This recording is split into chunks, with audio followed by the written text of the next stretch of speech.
கன்னிராசி தைரியமான ஒரு ஆளாக இருப்பாங்கங்க. தன்னோட குடும்பத்துக்காக தன்னையே தியாகம் பண்ணி உழைக்கக்கூடிய ஒரு ராசி யார் அப்படின்னு சொல்லிட்டு பார்த்தோம் அப்படின்னா அது கன்னிராசி தாங்க. எக்காரணத்தை கொண்டும் நான் பாதிக்கப்பட்டாலும் பாதிக்கப்படலாம், ஆனால் என் குடும்பம் பாதிக்கப்படக்கூடாது.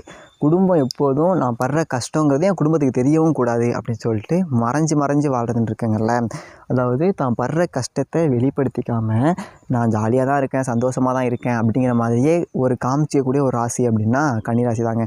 ஆனாலும் கன்னிராசிக்காரவங்களை பார்த்துக்கிட்டோம் அப்படின்னா உள்ளுக்குள்ளே 1000 கஷ்டம் இருக்கும். அதாவது அடுத்த வாரம் வட்டி கட்டணும், இல்லை அடுத்த வாரம் ஒரு திருமணம் வருது, அந்த திருமணத்துக்கு வந்துட்டு நம்ம இவ்வளோ செய்யணும், இவ்வளோ காசு செய்யணும், அதுக்கு காசு இல்லை நான் உழைக்கிற உழைப்புக்கு தகுந்த சம்பளம் அப்படிங்கிற கிடைக்கல, நான் எதிர்பார்த்ததை விட ரொம்ப ரொம்ப ரொம்ப கம்மியான ஒரு சம்பளம் தான் எனக்கு கிடைக்கிது, அதனால் எனக்கு என்ன பண்ணுறதுன்னு தெரில. ஆனாலும் அதை வெளி காமிச்சிக்க மாட்டாங்க. ஏதாவது பண்ணி இப்போ நம்ம இது எல்லாத்தையும் சரி பண்ணணும், குழந்தைங்களுக்கு ஸ்கூல் ஃபீஸ் கட்டணும், இல்லை உடம்புல இந்த மாதிரி ஹாஸ்பிட்டல்ஸை போய் செக் பண்ணணும் அப்படின்னு சொல்லிட்டு நினச்சேன். அது போய்ட்டு சும்மா செக்காவது பண்ணிட்டு வரணும், இது ஒரு மாதிரி படப்படன்னு இருக்குது, அந்த மாதிரி யோசிக்கக்கூடிய ராசி. இன்னொரு முக்கியமான விஷயம், தனிப்பட்ட முறையில் ஜாதகம் பார்க்க இந்த வாரத்துக்கான அப்பாயின்மெண்ட் ஃபிக்ஸ் பண்ண சொல்லி நிறைய பேர் கேட்டிருந்தீங்க. நாம் கண்டினியூவாக இப்போலாம் வீடியோவில் கொடுத்துட்டு தாங்க இருக்கோம். இப்போது ரூபாய் 199க்கு தெளிவாகவும் விளக்கமாகவும் நம்ம ஜாதகம் பார்த்து தரோங்க. அதுவும் இந்த ஒரு மாதம் மட்டுங்க. அது மட்டும் இல்லாமல் தாழ்மையான வேண்டுகோள், இந்த நம்பருக்கு ஃபோன் கால் எதுவும் பண்ண வேணாங்க. ஜஸ்ட்டு உங்கள் வாட்ஸ்அப்பில் இருந்து மெசேஜ் அனுப்புனாலே போதும். உங்களுக்கு தேவையான அனைத்து டீட்டெயிலுமே நம்ம டீமில் இருக்கிறவங்க கொடுத்துருவாங்க. அப்பாயின்மெண்ட் டேட் மற்றும் டைம் ஃபிக்ஸ் பண்ணதற்கு பிறகு அந்த நேரத்தில் நான் உங்களுக்கு ஃபோன் கால் பண்ணி ஜாதகம் பார்த்து பலன்கள் சொல்லிவிடுவேங்க. உங்களுக்கு வாய்ஸ் நோட் வேணும் அப்படின்னாலும் அதையும் நாங்கள் அனுப்பிச்சிடுவோம். ஜஸ்ட் நீங்கள் வாட்ஸ்அப்பில் மெசேஜ் மட்டும் பண்ணாலே போதுங்க, உங்களுக்கு டீட்டெயில் அப்படிங்கிறது சொல்லிவிடுவாங்க. அப்புறம் நிறைய பேர் கேட்குறாங்க எவ்வளோ நேரம் ஆகும்னு. ஃபஸ்ட்டு நாம் ஜனன காலகட்டத்தை பார்த்து பலன்கள் அப்படிங்கிறத சொல்லிவிடுவோம். இதை விட முக்கியமான விஷயம், இங்கே டைம் ஒரு விஷயமே இல்லைங்க. உங்களுடைய கேள்விகள் பதில்கள், உங்களுடைய கேள்விகளாக இருக்குங்கள்ல, சந்தேகங்கள் கேள்விகள், இது எல்லாத்தையும் சொல்கிறதுக்கே நம்ம நிறைய டைம் எடுத்துக்கும். 30 நிமிஷத்துக்கு மேலே கூட பரவாயில்ல, 1 ஹவர் ஆனால் பரவாயில்ல, உங்களுக்கு தெளிவாக புரிகிற வரைக்கும் நாங்கள் ஜாதகத்தை கிளியராக சொல்லிவிடுவோங்க. இதை தாண்டி நம்ம எப்படி ஜாதகம் பார்க்குறோம் அப்படின்னா, முதல்ல ஜனன காலகட்டத்தின் அடிப்படையில் பொதுவான பலன்கள் அப்படிங்கிறத சொல்லிவிடுவோம். அதற்கப்புறமா இப்போ இருக்கக்கூடிய கிரகங்கள் அடிப்படையில் இப்போதைக்கு உள்ள சூழ்நிலைகளும், தசாபுக்திகளின் அடிப்படையில் எதிர்காலத்தை வச்சு நம்ம கணித்து சொல்லிடலாங்க. இதை தாண்டி கடைசியாக உங்களுக்கு தெளிவான உங்களுக்கான பரிகாரம் அப்படிங்கிறதையும் சொல்லிவிடுவோம். இதில் இருந்தே உங்களுக்கு எல்லா டீட்டெயிலும் கிடச்சிரும். கடைசியில் ஜாதகம் இல்லைனாலும் ஜஸ்ட்டு பிறந்த தேதி, நேரம், பிறந்த இடம் மட்டும் சொன்னாலே போதுங்க, நாங்கள் உங்களுக்கு ஜாதகம் பார்த்து பலன்கள்ங்கிறது சொல்லிவிடுவோங்க. நீங்கள் ஜஸ்ட்டு வாட்ஸ்அப்பில் ஒரு மெசேஜ் மட்டும் பண்ணாலே போதுங்க, உங்களுக்கான எல்லா டீட்டெயிலும் சொல்லிவிடுவாங்க. சரி, ஓகே, வாங்க இன்றைக்கான வீடியோக்குள்ளே நாம் போகலாம். அதையும் தாண்டி இவங்க எவ்வளோ கஷ்டப்பட்டாலும் சரிங்க, கன்னிராசியை ஒன்லைனாக சொல்லிடலாம். இவங்க எவ்வளோ கஷ்டப்பட்டாலும் இன்னொருத்தவங்களும் ஹெல்ப் பண்ணுவாங்க. புதன் அதிபதியாக கொண்டிருக்காங்களே, ஸோ அறிவு சம்மந்தமான தொழிலில் கண்டிப்பாக ஒரு மிகப்பெரிய மாற்றம் ஏற்படுமே அப்படின்னா அது உண்மைதாங்க. நீங்கள் கடினப்பட்டு செய்கிற வேலையை தாண்டி புத்திசாலித்தனமாக அறிவை வச்சு செயல்படுவாங்கள்ல, உடல் உழைப்பை தாண்டி அறிவை பயன்படுத்தி செய்கிறது.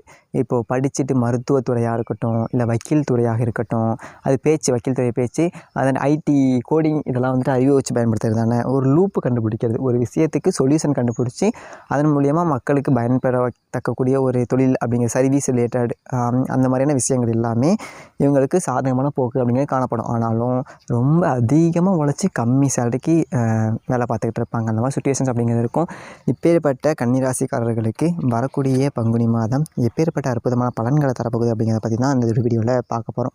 பங்குனி மாதம் பங்குனி 28, ஏப்ரல் 11 பங்குனி உத்திரம் அப்படிங்கிறது வருதுங்க. முருகனுக்கு ரொம்ப ரொம்ப ரொம்ப உகந்ததான ஒரு நாள் அப்படின்னா அது பங்குனி உத்திரமுங்க. பங்குனி மாதத்தை வரக்கூடிய ஒரு மிகச்சிறந்த நாள். அது மட்டும் இல்லாமல் இந்த காலகட்டத்தில் பார்த்தீங்க அப்படின்னா முருகன் என்ன சொல்லுவாங்க அப்படின்னா கலியுக கடவுள்னு சொல்லுவாங்க. கருணை கடலே கந்தா போற்றி அப்படிலாம் சொல்லுவாங்க இல்லைங்களா. அந்த கலியுக கடவுள் ஆக்சுவலாக நீங்கள் செக் பண்ணி பாருங்களேன். நீங்கள் இன்ஸ்டாகிராமில் இருந்தீங்க அப்படின்னா ரீல்ஸை செக் பண்ணாலும் சரி, 10 ரீல்ஸுக்கு ஒரு ரீல்ஸு முருகன் ரீல்ஸாக வந்துடும். சரி, ஓகே, நான் இன்ஸ்டாகிராமில் இல்லைப்பா ஃபேஸ்புக்கில் இருக்கேன் அப்படின்னு சொல்லிட்டு நீங்கள் ஃபேஸ்புக்கில் பார்த்தாலும் சரி 10 வீடியோவுக்கு ஒரு வீடியோ முருகன் வீடியோ வந்துடும்.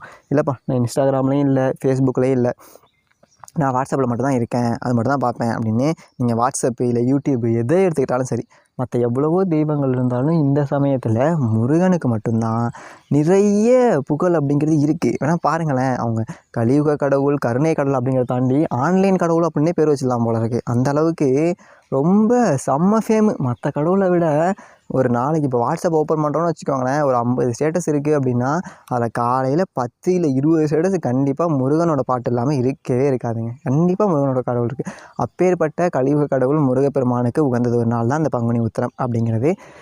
இந்த பங்குனி உத்திரம் அன்னைக்கு உங்களுக்கு ஒரு வேளை நேரம் கிடைச்சிச்சு அப்படின்னா தாராளமாக போயிட்டு வாங்க. கண்டிப்பாக மிகச்சிறந்த ஒரு மாற்றம், மிகச்சிறந்த நன்மை அப்படிங்கிறது நடக்கும். போயிட்டு அமைதியாக உங்கள் மனசுக்கு என்ன வேணுமோ அதை வேண்டிட்டு வாங்க, சரிங்களா? கடன் இருக்குது அப்படின்னு சொல்லிட்டு பிரச்சனையே சொல்லிட்டு வராதீங்க. எனக்கு கடன் இருக்குது, பிரச்சனை இருக்குது, தலைவலிக்குது அப்படின்னு சொல்லிட்டு பிரச்சனையே சொல்லாமல், எனக்கு கொஞ்சம் பணம் தேவைப்படுது, இல்லை எனக்கு ஒரு நல்ல வேலை தேவைப்படுது, அந்த மாதிரி எனக்கு ஒரு வேலை கிடைக்கிறதுக்கு உதவுங்க, அந்த மாதிரி வேண்டிட்டு வாங்க, சரிங்களா?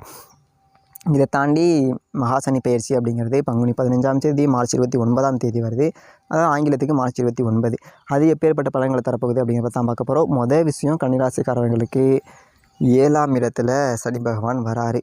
7ஆம் இடத்துல சனி பகவான் வராரு அப்படின்னா அது கண்டக சனி இல்லை களத்திர சனி அப்படி கூட சொல்லுவாங்க. 7ல் சனி பகவான் இருக்கிறது அவ்வளோ சிறப்பு அப்படிங்கிறது கிடையாதுங்க. ஏன்னா கண்டக சனியில் சனி பகவான் வந்துட்டார் அப்படின்னா மொதல் விஷயம், திருமணத்தில் சிறிது தாமதம் ஏற்படும். ஆல்ரெடி நான் திருமணத்துக்காக ரொம்ப வெயிட் பண்ணிகிட்ருக்கேன் அப்படின்னா இந்த டைம் கொஞ்சம் தாமதம் அப்படிங்கிறது ஏற்படலாம். இதை தாண்டி முதல் திருமணம் பண்ணி டைவர்ஸ் ஆனவங்களுக்கு 2வது திருமணத்துக்கான வாய்ப்பு அப்படிங்கிறது கிடைக்கும். அது ஒரு ப்ளஸ்ஸு. வாழ்க்கை துணைங்க கூட கொஞ்சம் முரண்பாடான கருத்துக்கள் அப்படிங்கிறது இருக்கும். கொஞ்சம் நீங்கள் சுயநலமாக இருந்தாலும் ஜெயிக்க முடியும், சரிங்களா? அதை தாண்டி சின்ன சின்ன பிரச்சனைகள் அப்படிங்கிறது இருக்க வாய்ப்புகள் இருக்குது. ஸோ மொதல் விஷயம், திருமணத்தில் பிரச்சனை இருக்குது அப்படிங்கிறதுனால திருமணம் சம்மந்தமான எந்த ஒரு முடிவுகளும் இந்த ஒரு காலகட்டத்தில் மேக்ஸிமம் எடுக்காதீங்க, சரிங்களா? அதே மாதிரி இந்த டைமில் திருமணம் பண்ணோம் அப்படின்னா கண்டக சனியாக இருக்கும்போது திருமணம் பண்ணோம் அப்படின்னா 2வது திருமணத்துக்கு வழிவகுத்தோம் அப்படின்னா தாமத திருமணம் அப்படிங்கிறத ஏற்படுத்தி விட்டோம். அடுத்து குரு பகவானை பார்த்தோம் அப்படின்னா பாக்கிய ஸ்தானத்தில் இருந்து உங்களுடைய ராசியையும் கன்னி ராசியையும் 3ஆம் இடம் மற்றும் 5ஆம் இடத்தையும் அப்படிங்கிறத பார்க்குறாரு. பாக்கியஸ்தானத்தில் இருந்து 3ஆம் இடத்த குரு பகவான் பார்த்தாரு, லக்னத்தை பார்க்குறாரு அப்படின்னா உங்களை நெறித்தவராமல் வாழ வைப்பார். இந்த காலகட்டத்தில் இந்த பங்குனி மாதம் நெறித்தவராமல் இருப்பீங்க. கல்வியில் எந்த ஒரு பிரச்சனையும் இருக்காது, நல்ல கல்விங்கிறது கிடைக்கும், குழந்தைங்க நல்லா படிப்பாங்க, பெரிய மனிதர்களுடைய ஆதரவு அப்படிங்கிறது எல்லாமே இருக்கும். என்ன ஒன்றா கௌரவ செலவு அப்படின்னு சொல்லிட்டு மற்றவங்களால் ஏமாற்றப்பட்டுருவீங்க, சரிங்களா? இப்போ யாரோ ஒருத்தவங்க வந்துட்டு இந்த மாதிரி ஏதோ ஒரு ரீசன் சொல்லி காசு கேட்குறாங்கன்னு வச்சுக்கோங்க, நீங்கள் போய்ட்டு அள்ளி கொடுத்துருவீங்க. அப்போ தான் தெரியும் ஃப்ராடுகார பையன் அப்படிங்கிற மாதிரி. அதனால் அவ்வளோ சீக்கிரம் யாரையும் நம்பி காசு அப்படிங்கிறத கொடுக்காதீங்க. அடுத்ததாக 3ஆம் இடத்தையும் 5ஆம் இடத்தையும் பார்க்குறாரு. துணிச்சலான முடிவுகள் அப்படிங்கிறது இருப்பீங்க. நல்ல நண்பர்கள் அப்படிங்கிறது எக்காலம் கொட்டும் உங்களுக்கு சப்போர்ட்டாகவே இருப்பாங்க. தைரியமான நண்பர்கள் அப்படிங்கிறது கிடைப்பாங்க. எந்த சுச்சுவேஷன்லேயும் உங்களுக்கு தைரியம் அப்படிங்கிறது கொடுப்பாங்க. ஆயுள் அப்படிங்கிறது நல்லாயிருக்கும். குழந்தை இல்லாதவர்களுக்கு குழந்தைகள் அதாவது புத்திர பாக்கியம், குழந்தை பாக்கியம் கிடைக்கக்கூடிய ஒரு காலகட்டமாக இருக்குது. குழந்தைகளுக்காக கொஞ்சம் செலவு செய்யக்கூடிய ஒரு காலகட்டமாக இருக்கும். குழந்தைகளுக்காக படிப்புக்காகவோ இல்லை எதுக்காகவோ செலவு செய்ய வேண்டிய ஒரு காலம் அப்படிங்கிறதாகவும் இருக்கும். குருமார்களோட யோகம் கிடைக்குங்க, சரிங்களா? தியானம் பண்ணுங்க. உங்களுக்கு ஆக்சுவலாக தியானம் அப்படிங்கிற காலகட்டத்தில் கொஞ்சம் நம்பிக்கை வரும். சரி, தியானம் பண்ணுவோம், நிம்மதியாக இருக்குது, சரி தியானம் பண்ணுவோம் அப்படிங்கிற மாதிரி அதுக்கான எண்ணம் அப்படிங்கிறது தோன்றும். வாக்குவன்மை அப்படிங்கிறதான் இருக்கும். ஏன்னா குரு பகவான் உங்களுடைய ராசியையும் 3ஆம் இடம் 5ஆம் இடத்தை பார்க்கறதுனால அப்படி இருக்குது. அதே மாதிரி ராகு பகவான், அது இப்போ கன்னிராசிக்காரங்களை பார்த்தீங்க அப்படின்னா சனி பகவான், ராகு பகவான், சூரிய பகவான், புதன் பகவான், சுக்கிர பகவான் எல்லாருமே நேராக பார்த்தோம் அப்படின்னா களத்திர ஸ்தானத்தில் இருக்காங்க. இப்போது புதனும் சுக்கிரனும் களத்திர ஸ்தானத்தில் இருக்கிறது அப்படிங்கிறது சிறப்பு தான். நல்ல வாழ்க்கை துணை அமைகிறதா இருக்கட்டும். என்னென்னா இந்த 15 நாள் இந்த மார்ச் மாதம் ஃபுல்லாகவே நல்லாயிருக்குங்க. நல்ல ஒரு வாழ்க்கை துணை, புத்திசாலியான மனைவி, கணவன் மனைவிக்குள்ளே கொஞ்சம் கருத்து வேறுபாடு அப்படிங்கிறது இருந்தாலும் பிரச்சனைகள் அப்படிங்கிறது அவ்வளோவா இருக்காது. ஆனால் இந்த சனி பயிற்சிக்கு அப்புறம் நம்ம கொஞ்சம் கவனமாக தான் இருக்கணும். மேக்ஸிமம் வீட்டை விட்டு வெளியில் போயிடுறதோ இல்லை வாக்குவாதம் பண்ணாமல் இருக்கிறதோ உங்களுக்கு ஒரு மிகச்சிறந்த நன்மை அப்படிங்கிறத கொடுக்கும். அது மட்டும் இல்லாமல் சூரிய பகவானும் அதே 7ஆம் இடத்துல இருக்கார். அப்படிங்கும்போது நம்மளோட ஆதிக்கம் அப்படிங்கிறத செலுத்துவாங்க. இப்போது ஒரு ஆண் வந்துட்டு கன்னிராசிக்காரங்களாக இருந்தாங்க அப்படின்னா அவங்க மனைவி மேலே ஒரு ஆதிக்கம் செலுத்துவாங்க. அதே மாதிரி ஒரு பொண்ணு வந்து கன்னிராசிக்காரங்களாக இருந்தாங்க அப்படின்னா அவங்க கணவன் மேலே எப்பேற்பட்ட ஆள் தெரியுமா, இங்கே வந்துட்டு என்னத்தை கண்டேன், அந்த மாதிரி ரொம்ப எப்படின்னா பெரிய இது மாதிரி அது எப்படி சொல்கிறது, பெரிய லெவலில் பேசுவாங்க.